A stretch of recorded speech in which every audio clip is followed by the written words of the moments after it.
ये क्लेम करती है कि उन्होंने एलिजडली जैश ए मोहम्मद के हेडक्वार्टर्स को बहावलपुर में टारगेट किया। How do you respond to that? जी मैं पहले कह चुका हूं कि जो उन्होंने टारगेट किया भालपुर में, मुरीद के में, मुजफ्फराबाद में, वो मसाजिद थी।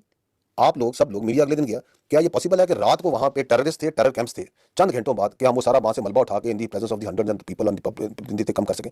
हम तो सुबह सवेरे हमने इकट्ठे किए और सबको आप लोगों को लेके हमने कहा जाके आप देख लें। अच्छा, वो ये जो एलिगेशन है वो तो जो सा है, इस एलिगेशन का ना उनके पास कोई सबूत है ना इसकी कोई लॉजिक है।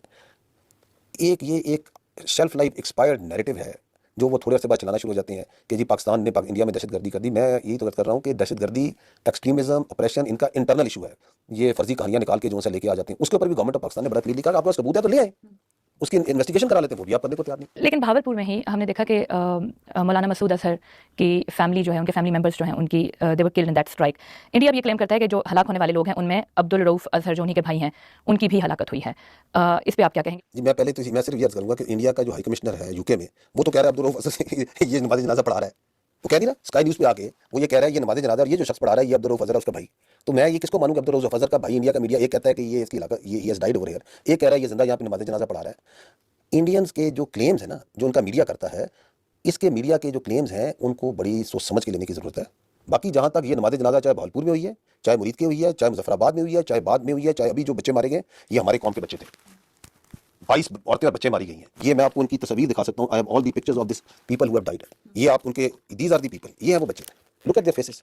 अब इनकी नमाज जनाजा पे क्या पाकिस्तान की फौज नहीं जाएगी? क्या पाकिस्तान की इंतजामिया नहीं जाएगी? लेकिन जब बात आ जाती है जैश ए मोहम्मद की या इस ग्रुप की जो कि इंटरनेशनली भी डेजिग्नेटेड है एज अ टेररिस्ट ऑर्गेनाइजेशन, ऐसे फैमिली मेंबर्स की भी अगर आप फ्यूनरल में जाते हैं, मिलिट्री ऑफिशियल्स जाते हैं, don't you think it's a bad optics?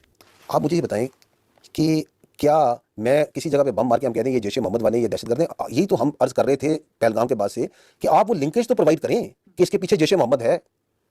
आप वो सबूत तो लेके आए, आप ये साबित तो करें कि ये भालपुर में कोई टेररिस्ट ट्रेनिंग कैंप है। आप ये बताएं कि ये जो बच्चे आपने मारे हैं, ये जो खवातीन मारी हैं, इनका इस दहशतगर्दी से क्या ताल्लुक है? अब्दुल रऊफ अजहर या जैश ए मोहम्मद के बाकी जो भी लोग हैं, आपने भी कहा कि एविडेंस इंडिया प्रोवाइड करे, तो अगर कोई इस मामले पे भी बातचीत होती है तो Pakistan is ready to talk about it. We abhor terrorism. हमारे नजदीक टेररिस्ट का ना कोई मजहब है, ना कोई दीन है, ना उनका इंसानियत से ताल्लुक है। There is no Muslim terrorist, there is no Christian terrorist, there is no Hindu terrorist. Terrorist are beyond humanity. You provide, anybody provides evidence of involvement of terrorism of any citizen of Pakistan, we will take action.